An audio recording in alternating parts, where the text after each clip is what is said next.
নমস্কার বন্ধুরা, সবাই কেমন আছো? আশা করি সবাই অনেক ভালো আছো। তো আজকে কথা বলবো হচ্ছে একাদশী পালন করা নিয়ে।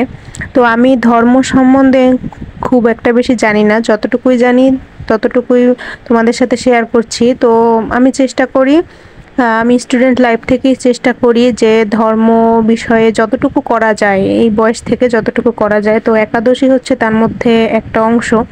তো একাদশী হচ্ছে অনেকেই এটা ভাবো যে একাদশী করলে হয়তোবা না খেয়ে থাকতে হয়। অনেকেই বলে যে একাদশী থাকতে হলে না খেয়ে থাকতে হবে, তো আমাদের কাজ আছে, আমাদের শরীরে মানে দুর্বল হয়ে যায়, আমরা পারি না। তো তাদের উদ্দেশ্যে বলছি যে একাদশী থাকতে হলেই যে না খেয়ে থাকতে হবে এমনটা না। তো তোমরা ফল খেতে পারো, পঞ্চশস্য ব্যতীত যে কোনো কিছুই টুকটাক খেতে পারবে। তো তোমরা নিরামিষ তরকারি রান্না করে খেতে পারো, সাবুর পায়েস রান্না করে খেতে পারো, তারপরে খিচুড়ি রান্না করে সাবুর খিচুড়ি খেতে পারো, এরকম অনেক কিছু আছে যে খেতে পারো। তো একটু মোটামুটি কষ্ট করলে বা সিম্পল, এই রান্নাগুলো খুবই সিম্পল, তো এগুলো চেষ্টা করলে তোমরা পারবে। তো এভাবে কিন্তু তোমরা চাইলেই একটা পাপ থেকে তোমরা বাঁচতে পারো। তো আজকে হচ্ছে আমি সাবুর পায়েস রান্না করা এটা দেখাবো। খুব সিম্পল, খুবই সিম্পল আর খুবই সহজ, আর খুব কম সময়ের মধ্যে রান্না করা যায় সাবুর পায়েস। তো আশা করি তোমরা এটা দেখে উপকৃত হবে।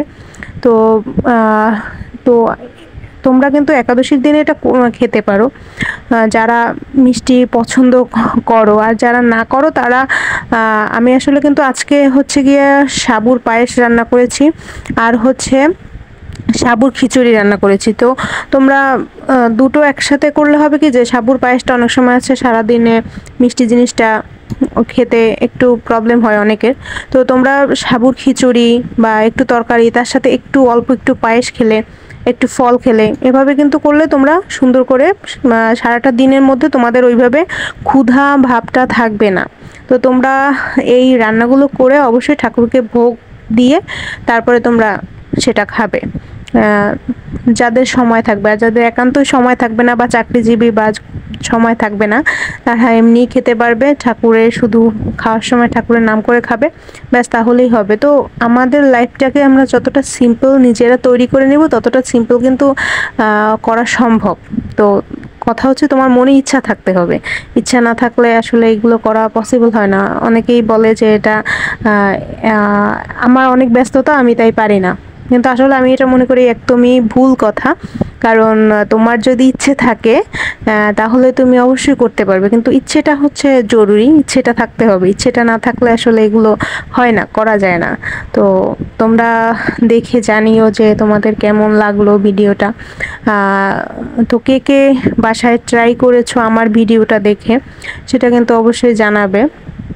তো আমি এটা রান্না করেছিলাম, তো খিচুড়িটাও করেছিলাম। তো খিচুড়িটা এই ভিডিওতে দেখাইনি, তো নেক্সট ভিডিওতে তোমাদেরকে খিচুড়িটা দেখিয়ে দিব। তো সেই পর্যন্ত তোমরা ভালো থেকো, সুস্থ থেকো। আর সবাই দয়া করে, তো সবার কাছে রিকোয়েস্ট করছি আমি যে যারা যারা সম্ভব হয় তোমাদের শত ব্যস্ততার মাঝেও একটু তোমরা একাদশীটা থেকো, পারলে থেকো। কারণ হচ্ছে আমরা মনে করি হয়তো বা লাইফে আরও অনেক সময় আছে, কিন্তু আসলে সময়টা কতটুকু আছে সেটা আমরা কেউই শিওরভাবে বলতে পারি না। তাই আমাদের উচিত যে সবাই খুব একটা বেশি না পারি, অল্প অল্প করে চেষ্টা করি। আর অনেকেই বলে যে ভুল ত্রুটি হতে পারে, ভগবান ভুল ত্রুটি হলে অনেক পাপ দিয়ে দেবে।